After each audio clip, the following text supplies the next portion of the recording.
험악한 인생, 변함없는 은혜. 창세기 42장 18절에서 38절 말씀. 사흘 만에 요셉이 그들에게 이르되 나는 하나님을 경외하노니 너희는 이같이 하여 생명을 보전하라. 너희가 확실한 자들이면 너희 형제 중 한 사람만 그 옥에 갇히게 하고 너희는 곡식을 가지고 가서 너희 집안의 굶주림을 구하고 너희 막내 아우를 내게로 데리고 오라. 그러면 너희 말이 진실함이 되고 너희가 죽지 아니하니라 하니 그들이 그대로 하니라. 그들이 서로 말하되 우리가 아우의 일로 말미암아 범죄하였도다. 그가 우리에게 애걸 할 때에 그 마음의 괴로움을 보고도 듣지 아니하였으므로 이 괴로움이 우리에게 임하도다. 루벤이 그들에게 대답하여 이르되 내가 너희에게 그 아이에 대하여 죄를 짓지 말라고 하지 아니하였더냐. 그래도 너희가 듣지 아니하였느니라.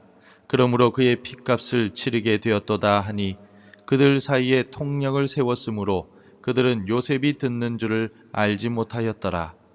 요셉이 그들을 떠나가서 울고 다시 돌아와서 그들과 말하다가 그들 중에서 시므온을 끌어내어 그들의 눈 앞에서 결박하고 명하여 곡물을 그 그릇에 채우게 하고 각 사람의 돈은 그의 자루에 도로 넣게 하고 또 길 양식을 그들에게 주게 하니 그대로 행하였더라. 그들이 곡식을 나귀에 싣고 그곳을 떠났더니 한 사람이 여관에서 나귀에게 먹이를 주려고 자루를 풀고 본즉 그 돈이 자루 아귀에 있는지라. 그가 그 형제에게 말하되 내 돈을 도로 넣었도다.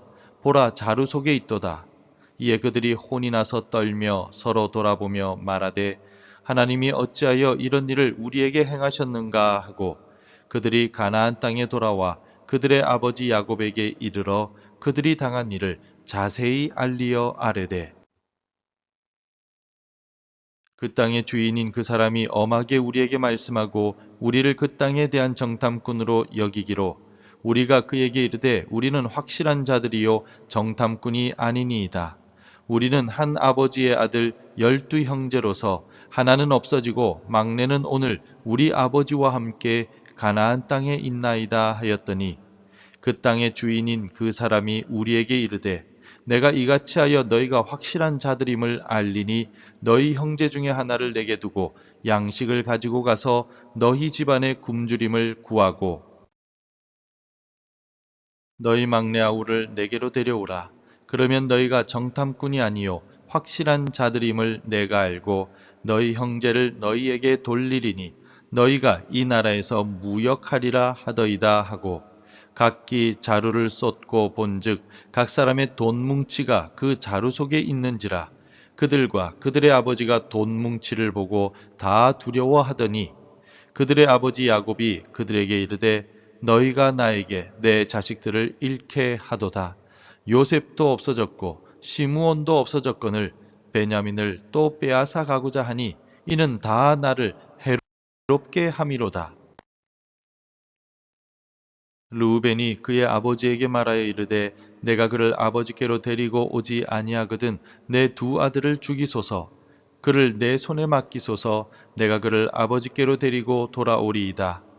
야곱이 이르되 내 아들은 너희와 함께 내려가지 못하리니 그의 형은 죽고 그만 남았음이라. 만일 너희가 가는 길에서 재난이 그에게 미치면 너희가 내 흰 머리를 슬퍼하며 스올로 내려가게 함이 되리라. 사랑하는 성도 여러분, 평안하셨습니까? 우리가 인생을 살아가다 보면 도무지 내 힘으로는 통제할 수 없는 거대한 풍랑 앞에 설 때가 참 많이 있습니다. 고대 애굽의 문명을 한번 생각해 보십시오. 나일강의 풍요를 바탕으로 인류 역사상 가장 강력한 제국을 건설했던 나라가 애굽입니다. 하지만 그 대제국조차 스스로 해결할 수 없었던 문제가 있었습니다. 바로 7년의 대기근이었습니다. 이 무서운 기근은 국경을 넘어 머나먼 가나안 땅, 야곱의 집안까지 사정없이 들이닥쳤습니다. 오늘 이 새벽 기도의 자리에 나오신 우리 성도님들, 특히 인생의 무게를 묵묵히 견뎌오신 우리 성도님들께 여쭙고 싶습니다. 여러분들의 인생에도 이처럼 예기치 못한 기근이 찾아온 적은 없으십니까? 애지중지 키운 자녀들의 앞길이 막막해 보일 때, 생각지도 못한 건강의 위기가 찾아올 때, 혹은 평생을 땀 흘려 일궈온 경제적인 기반이 한순간에 흔들릴 때와 같은 순간 말입니다. 그럴 때면 우리도 야곱처럼 가슴을 치며 묻게 됩니다. 하나님, 왜 하필 나에게만 이런 일이 생기는 것입니까? 성도 여러분, 그러나 기억해 보시기 바랍니다. 오늘 우리가 마주한 이 인생의 기근 속에는 우리를 치료하시려는 하나님의 놀라운 섭리가 숨겨져 있다는 것입니다. 오늘 본문의 말씀을 통해서 그 은혜의 실체를 함께 발견하기를 간절히 소망합니다. 애굽으로 곡식을 구하러 간 요셉의 형들은 뜻밖의 시련을 만나게 됩니다. 요셉은 사흘간 옥에 가두었던 형들에게 시므온 한 사람만 볼모로 남기고 나머지는 어서 가서 가족들을 위해 식량을 전달하라라고 명령합니다. 바로 이때 형들의 내면에서 놀라운 영적 반응이 일어나게 됩니다. 오늘 본문의 21절을 함께 읽겠습니다. 그들이 서로 말하되 우리가 아우의 일로 말미암아 범죄하였도다. 그가 우리에게 애걸할 때 그 마음의 괴로움을 보고도 듣지 아니하였으므로 이 괴로움이 우리에게 임하도다. 형들은 지금 자신들이 겪는 이 고생이 20년 전 동생 요셉을 구덩이에 던지고 팔아넘겼던 그 죄 때문이라고 즉각적으로 반응하고 깨닫습니다. 성도 여러분, 하나님께서는 때로 우리를 좁은 감옥과 같은 상황으로 몰아넣으실 때가 있습니다. 자비로우신 하나님이 왜 그러실까요? 그것은 우리의 영혼 깊숙이 숨겨두었던, 그래서 애써 외면해왔던 양심의 가시, 숨겨진 죄들을 뽑아내기 위해서입니다. 맏아들 르우벤은 이제 그의 핏값을 치르게 되었다라고 탄식합니다.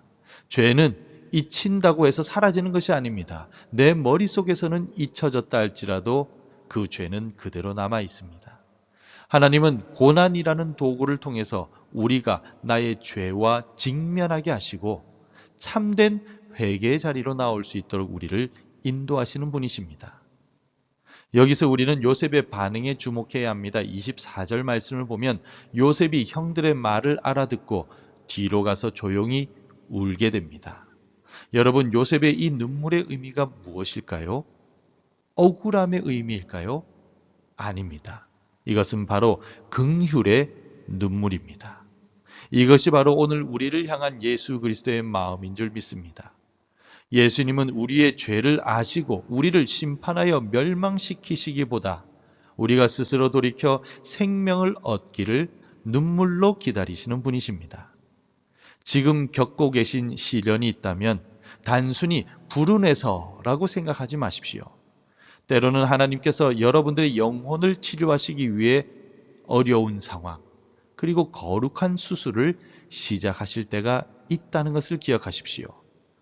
굳어진 마음을 녹이고 우리 주님 앞에 진솔하게 엎드리는 이 새벽 시간이 되기를 주님의 이름으로 축원합니다. 시름에 잠겨서 가나안으로 돌아가던 형들은 길 위에서 깜짝 놀라게 되는 광경을 목격하게 됩니다. 자루 속에 지불했던 돈이 그대로 들어있었던 것입니다. 28절을 보시겠습니까? 그들은 혼이 나서 떨며 이렇게 말합니다. 그가 그 형제에게 말하되 내 돈을 도로 넣었도다. 보라, 자루 속에 있도다. 이에 그들이 혼이 나서 떨며 서로 돌아보며 말하되 하나님이 어찌하여 이런 일을 우리에게 행하셨는가 하고, 세상의 눈으로 보면 이것은 공짜이며 횡재라고 말할 수 있습니다.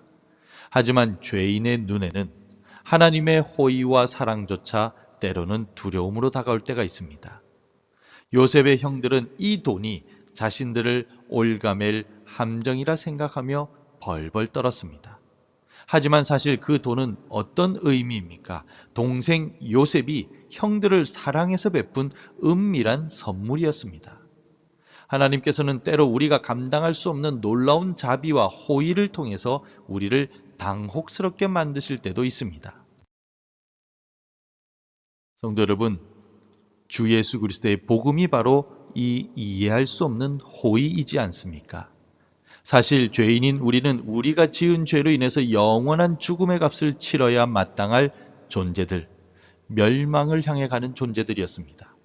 그런데 우리 주 예수 그리스도께서는 그 값을 당신의 생명으로 대신 치러주셨습니다. 우리가 우리 인생의 자리에 영원한 생명의 양식을 아무 조건 없이 채워주셨습니다.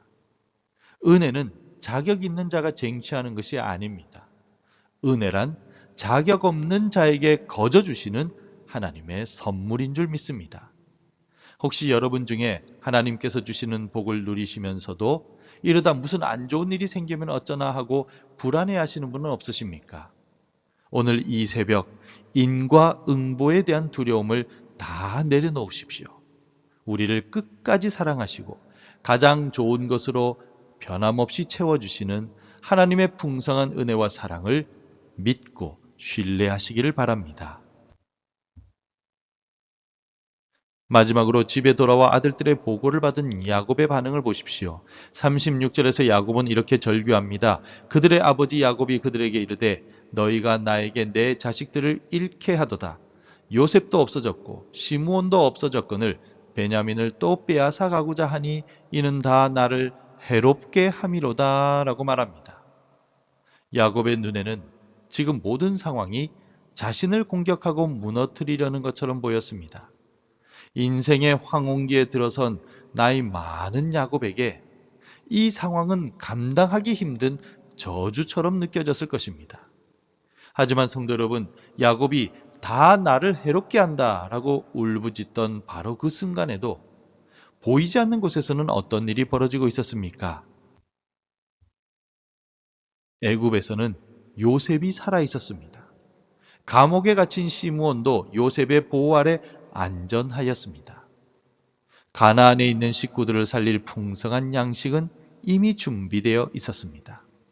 야곱은 지금 가장 큰 축복의 한가운데 서 있었지만 믿음의 눈이 어두워서 자신이 가장 큰 저주 속에 있다고 착각한 것입니다.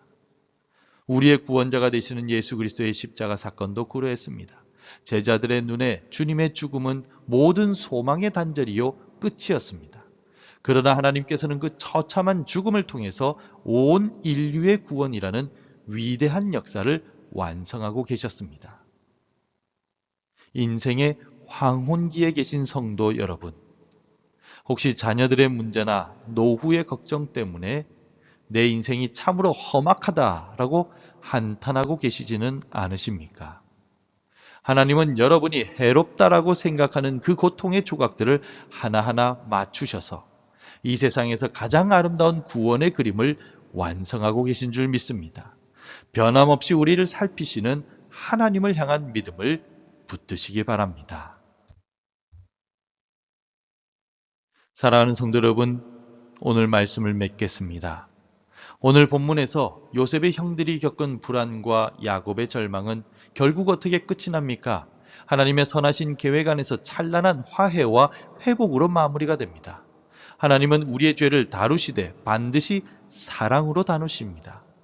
우리를 낮추시는 이유는 우리를 더 높이 올리시기 위함입니다. 오늘 이 새벽 기도의 자루를 들고 주님 앞에 나오신 성도 여러분, 여러분들의 자루 속에 담긴 이해할 수 없는 고난과 과분한 은혜를 가만히 묵상하고 바라보십시오. 하나님께서 우리에게 주시는 모든 것은 우리를 해치려고 하는 함정이 아닙니다. 오히려 우리를 예수 그리스도의 품으로 인도하는 은혜로운 초대장입니다.